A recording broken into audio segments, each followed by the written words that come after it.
नमस्कार। आप सबका एक बार फिर से स्वागत है। यदि किसी व्यक्ति को कुछ गलत आदतें पड़ जाएं, जैसे कि जुआ खेलने की आदत पड़ जाए, रात्रि को क्लबों में जाने की आदत पड़ जाए, या फिर दूसरे स्त्री पुरुषों को के पीछे दौड़ने की आदत पड़ जाए, क्योंकि बहुत सारे लोग हैं जो कॉल सेंटर चले जाते हैं, वैश्यालय जाना शुरू कर देते हैं और उस पर अनावश्यक खर्चा शुरू हो जाता है, या फिर नाइट क्लब में जुआ खेलने की आदत पड़ जाती है, शराब पीने की आदत पड़ जाती है।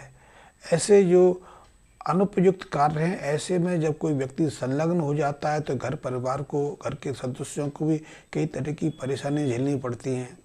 उनके स्वयं के अपने परिवार पर भी मुसीबतों का पहाड़ टूट पड़ता है। यदि बच्चों को पता चल जाए तो बच्चा अपमानित करने लगते हैं, या फिर स्त्री पुरुष के मध्य ही कई तरह के मतभेद पैदा हो जाते हैं। तो इस जो अनैतिक कार्यों को लिप्त करने के पीछे मुख्यतः चंद्र और शुक्र के मेल को कारक माना गया है कि जब किसी व्यक्ति की जन्म कुंडली में चंद्र और शुक्र एक साथ मेल कर जाएं तो इससे कुछ अच्छे फायदे भी मिलते हैं, अच्छे लाभ भी मिलते हैं। क्योंकि चंद्रमा जो है संवेदनशीलता का, भावुकता का, अपनत्व का हमें कारत्व प्रदान करता है, भाव प्रदान करता है, और शुक्र हमें भौतिक सुख साधनों का सुख लेने के लिए, सुंदरता की तरफ आगे बढ़ने के लिए, या फिर हमें वैभवपूर्ण जीवन जीने की एक उत्कंठा पैदा करता है। और जब ये दोनों ग्रह मिल जाते हैं और अच्छी स्थिति में हों तो हमें अच्छे परिणाम भी मिलते हैं। इसके कारण बहुत सारे लोग कई तरह के कार्यों में सहजता से संपन्न हो जाते हैं। वो फैशन डिजाइनर बन जाएं, नृत्य में, गायन में यदि आगे बढ़ने का प्रयास करें तो सफलता सहजता से मिल जाती है। एक्टर बन जाते हैं, लेखक बन जाते हैं, या फिर घूमने फिरने में रुचि लगाते हैं तो घूमने फिरने वाले को तो आजकल बहुत सारा यश और धन मिलने लग जाता है।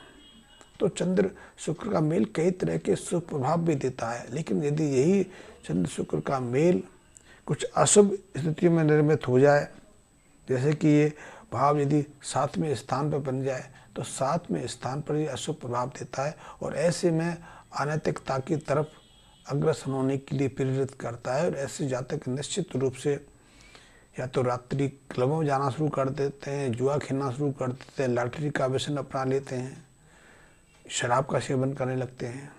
क्योंकि चंद्र और शुक्र के मेल को लाल किताब में नीच केतु कहा गया है, और नीच केतु के कारण स्त्री को या विपरीत जो जीवन साथी है उसके स्वास्थ्य में भी प्रभाव पड़ता है, उसके सोचने विचारने की प्रवृत्ति पर भी इसका असर होता है। तो ऐसा कहते हैं कि यदि चंद्र और शुक्र का मेल अशुभ प्रभाव दे रहा हो तो ऐसे जातक को सब पहले तो एक काम करना चाहिए। वो काम ये है कि दही का एक पात्र लेकर, मिट्टी के एक पात्र में दही भर के उसके ऊपर सफ़ेद कपड़ा डाल के उसके ऊपर जो कंडे की राख होती है वो डाल देनी चाहिए। उससे चंद्र शुक्र का ये मेल अशुभ प्रभाव देने से बचा रहता है, अशुभ प्रभाव दिखाता नहीं है। अन्यथा चंद्र शुक्र के अशुभ प्रभाव से कई कार्य हो सकते हैं। व्यक्ति को जननेंद्र संबंधी बीमारी हो सकती है, या कभी कभी तो जलोदर की बीमारी हो जाती है। आपने सुना होगा जलोदर कितनी भयानक बीमारी है। आजकल तो कुछ % लोग बच भी जाते हैं, लेकिन एक समय तो जलोदर को सबसे भयानक रोग माना जाता था। इसमें लीवर जो है, लीवर का आकार बढ़ना शुरू हो जाता है।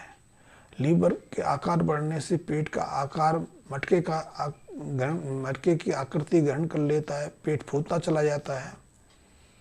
और लीवर पर ही हमारे शरीर का पूरा संपूर्ण स्वास्थ्य निर्भर करता है। लीवर हमारे लिए बहुत महत्वपूर्ण है और इस योग के कारण लीवर पर बहुत गहरा प्रभाव पड़ता है यदि इसको समय रहते ना रोका जाए। इसलिए एक उपाय तो यही है कि ऐसे जातक जिनकी जन्म कुंडली के 7वें स्थान पर चंद्र शुक्र का मेल बना हो, उन्हें दही के एक पात्र को सफ़ेद कपड़े से ढककर उस पर ऊपर राख डाल देनी चाहिए।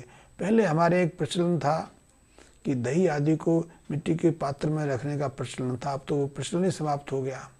अब तो प्रचलन ही दूसरा आ गया, हम दही को स्टील के बर्तन में रखते हैं। तो शायद अभी उस पर अध्ययन नहीं हुए, लेकिन स्टील के बर्तन में खट्टा दही रखने से कुछ ना कुछ तो उस विषाक्तता आती होगी और स्वास्थ्य को इसका खतरा भी होता होगा। लेकिन अभी क्योंकि इस पर अध्ययन अनुसंधान नहीं हुए तो निष्कर्ष निकालना तो थोड़ा ठीक नहीं है। लेकिन परंपरा के अनुसार दही आदि को मिट्टी के बर्तन में रखा जाता था ताकि स्वास्थ्य भी ठीक रहे और ऐसी अशुभता भी ना आए, क्योंकि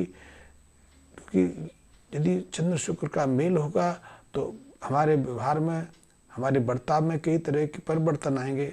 हम सहजता से पतित हो सकते हैं और ऐसे अनैतिक कार्यों की तरफ अग्रसर हो सकते हैं।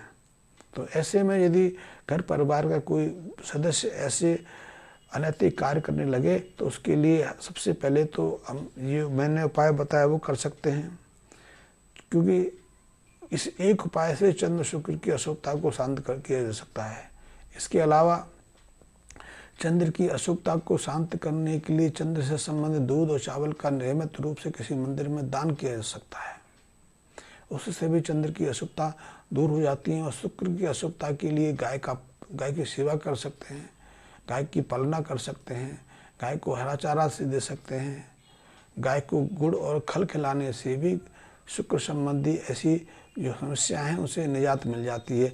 और हाँ, मंदिर के अंदर लाल ज्वार का दान करना और अपने वजन के बराबर या वजन के 10वें अंश के बराबर दान करना तो अमोघ उपाय के रूप में सामने आता है और चंद्र शुक्र का ये मेल अपना अशुभ प्रभाव नहीं दे पाता। इसलिए घर परिवार का यदि कोई सदस्य अपने मार्ग से भटक गया हो, कुमार्ग पर चलने लग गया हो, इसके कारण घर में अशांति का माहौल बना हुआ हो, तो इस उपाय के माध्यम से उसे पुनः सामान्य जीवन जीने के लिए उत्साहित कर सकते हैं। दोबारा से हम अपने सामान्य जीवन के लिए आ सकते हैं। धन्यवाद मित्रों।